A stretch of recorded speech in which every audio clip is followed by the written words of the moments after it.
Olá, gente querida do grupo de casais. Saudade da gente poder estar juntos, se reunir presencialmente. Espero que a gente logo possa fazer isso com toda a segurança, mas enquanto não podemos, eu resolvi passar aqui para trazer uma palavrinha, trazer uma mensagem para vocês, para a gente dar uma agitada no grupo. Vocês podem ir reagindo, comentando também dessa mensagem aí no grupo. Uma das leituras que eu tenho feito nessa última semana é a respeito da vida de José. Você lembra de José? José do Egito, filho de Jacó? José é alguém que passou por inúmeras tribulações na sua vida, por inúmeras dificuldades. Quando era jovem, adolescente, José foi vendido como escravo pelos seus irmãos. E ele foi parar no Egito como escravo, como um simples comércio, como uma simples mercadoria. Lá no Egito, sendo comprado como escravo, ele foi trabalhar na casa de uma autoridade do povo egípcio, na casa de Potifar.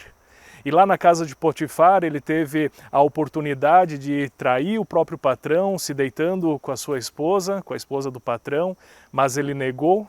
Ele foi parar na cadeia injustamente, por ter feito o que é certo, foi parar na cadeia. Lá na cadeia, logo, ele conquistou a confiança do carcereiro, tanto que ele não andava preso, mas ele andava livremente pela cadeia e até mesmo passou a cuidar dos outros presos dentro da cadeia, adquirindo a confiança do carcereiro. Um certo dia ele interpreta os sonhos do copeiro e do padeiro do faraó e esses saem então da cadeia, os seus sonhos se cumprem, mas esquecem de José e ele permanece esquecido lá na cadeia até que um dia o faraó tem sonhos e então eles lembram de que lá na cadeia alguém havia interpretado esses sonhos, mandam chamar José e então José interpreta os sonhos do faraó e acaba se tornando o rei, a segunda pessoa mais poderosa do Egito.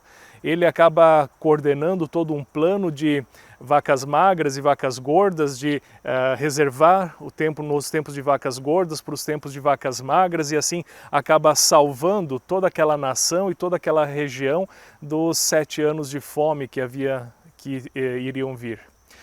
A história de José, ela é cheia de altos e baixos, como as nossas histórias também, ou até como a gente poderia dizer, talvez até a história mundial. E talvez nós vivemos hoje um tempo de dificuldade, como também houve muitos tempos de dificuldades na vida de José.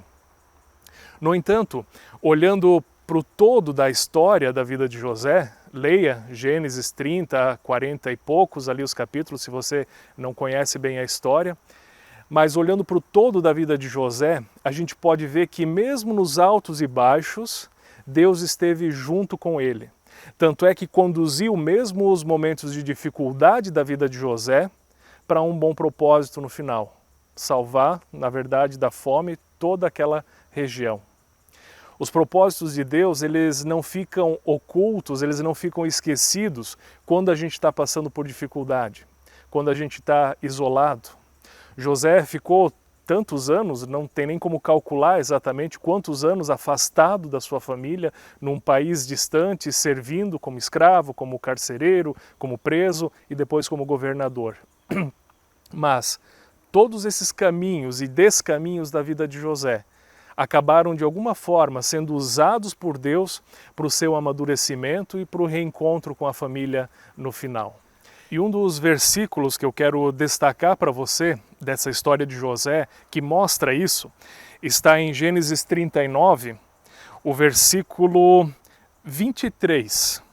A última parte desse último versículo, que diz assim: o Senhor era com ele, o Senhor era com José, e tudo que ele fazia, o Senhor prosperava. O Senhor era com José, e tudo que ele fazia, José fazia, o Senhor prosperava. O que eu quero dizer com esse versículo, o que a Bíblia quer dizer com esse versículo? Veja, José, quando foi escravo de Potifar, foi o melhor escravo, fez o seu melhor, inclusive agiu com ética, mesmo pagando preço por isso. Quando José foi preso, ele dentro da prisão agiu com ética, agiu da melhor maneira possível, tanto é que não tentava nem sequer fugir quando tinha oportunidade. E nessa sua ética, ele ia crescendo onde quer que ele estivesse. Por quê? porque o Senhor era com ele. O que significa essa palavra, o Senhor era com ele?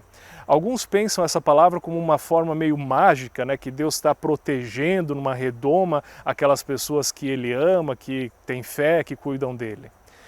O Senhor era com ele quer dizer muito mais a essa atitude de José de fazer o bem, de fazer o que era certo, de fazer o seu melhor em cada situação, em cada circunstância da sua vida. O Senhor era com ele, ou seja, a ética de Deus, a sua palavra, a sua vontade estava com José. José fazia a vontade de Deus, independente de qual fosse a situação. E tudo que ele fazia, o Senhor prosperava. A consequência disso, a consequência dessa presença de Deus, a consequência dessas atitudes como presença de Deus, ou atitudes como consequência da presença de Deus, era que ele prosperava mesmo em tempos difíceis. Nós vivemos tempos difíceis e sabemos que Deus está conosco.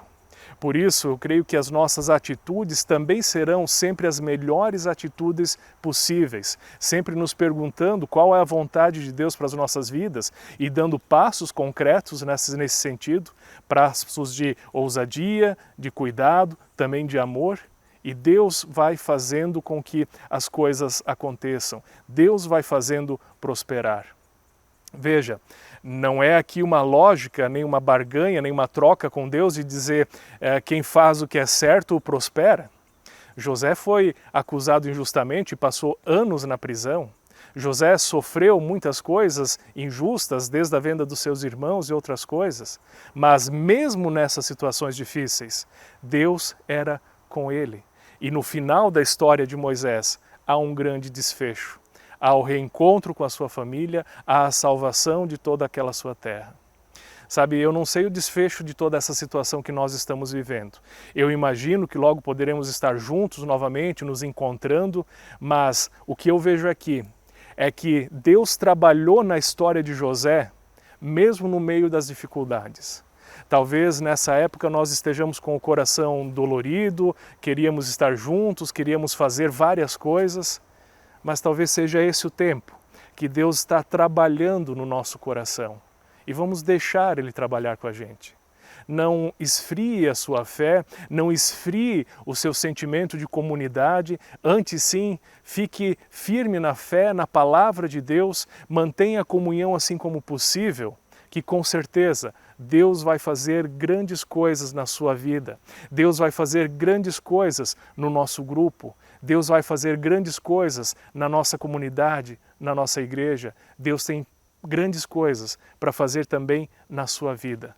Basta que você esteja com Ele, porque Ele está contigo.